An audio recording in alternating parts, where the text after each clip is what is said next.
Assalamualaikum warahmatullahi wabarakatuh.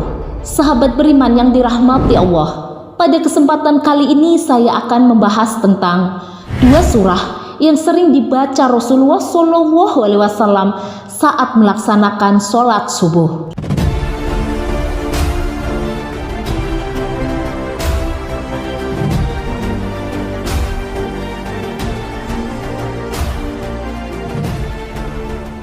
Sholat subuh digolongkan sebagai ibadah yang berat, khususnya untuk orang munafik. Karena waktu pelaksanaannya yang berat, maka cuma orang-orang yang imannya kuat saja yang sanggup mengerjakannya. Saat melaksanakan sholat subuh, sama seperti sholat yang lain, harus diwajibkan membaca surat Al-Fatihah. Seterusnya dianjurkan untuk membaca ayat-ayat yang berada di dalam Al-Quran. Salah satu sunnah sholat ialah membaca surah atau ayat-ayat yang ada di dalam Al-Quran setelah selesai membaca surat Al-Fatihah. Al-Quran sendiri terdiri dari 114 surah dan 6.000 lebih ayat, sehingga kita semua mempunyai pilihan surah atau ayat-ayat yang melimpah untuk dibaca sesudah membaca surah Al-Fatihah. Semua surah atau ayat dalam Al-Quran bisa kalian baca, dimulai dari surah-surah pendek seperti yang ada di juz 30. Ada juga yang suka membaca potongan-potongan ayat dalam surah-surah yang panjang, dan ada yang membaca surah atau ayat yang disesuaikan dengan keadaan atau momen-momen tertentu. Bagaimana dengan Rasulullah SAW? Surah atau ayat apa yang sering dibaca Rasulullah saat mengerjakan ibadah sholat subuh? Lalu surah apa sih yang seharusnya dibaca saat mengerjakan sholat subuh? Bahkan juga jangan sampai ketinggalan. Berikut ini mengenai surah yang dibaca saat sholat subuh. Salah satu sunnah sholat yaitu membaca surat yang berada di dalam kitab suci Al-Quran.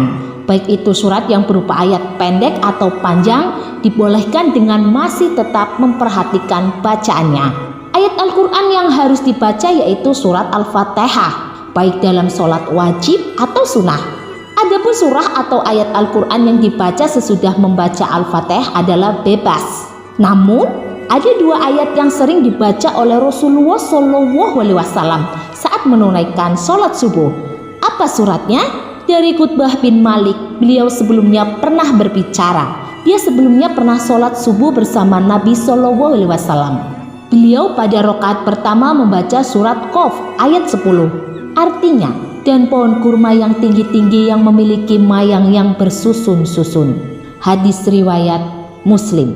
Dari hadis itu dapat diambil kesimpulan, Rasulullah SAW di rakaat pertama pada sholat subuh sesudah membaca Al-Fatihah, beliau membaca surat Qaf sampai ayat ke-10 saja, lalu diteruskan rukuk dan seterusnya.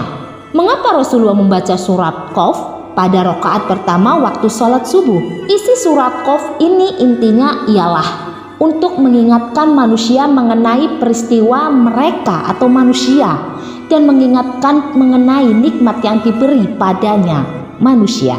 Begitupun peringatan mengenai hari berbangkit, hari berhisab, surga, neraka, pahala, dosa dan lain-lain, agar kita ingat kepada Allah. Sesungguhnya akan ada hari berbangkit, di mana manusia akan dibangkitkan dari kubur, lalu dihisab semua amalannya, dan diberi balasan sesuai amalan perbuatannya saat hidup di dunia.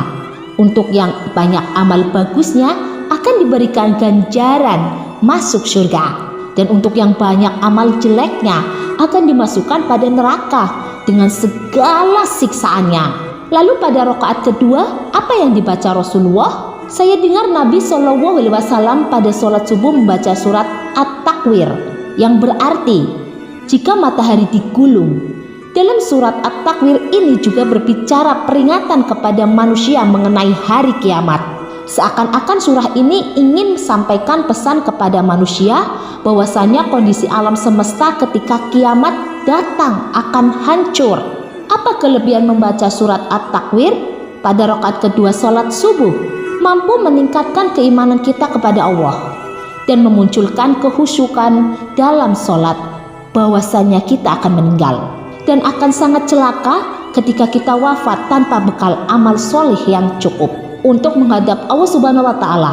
Bacalah 2 surat ini saat mengerjakan sholat subuh dan pahami artinya secara baik. Insya Allah kita bisa menjadi manusia yang selalu ingat kepada Allah Subhanahu wa Ta'ala. Itulah 2 surat pendek yang dibaca oleh Rasulullah SAW saat sholat subuh. Semoga dengan penjelasan di atas memberikan pencerahan bagi kita semua. Wallahu a'lam bishawab. Demikian yang bisa saya bagikan.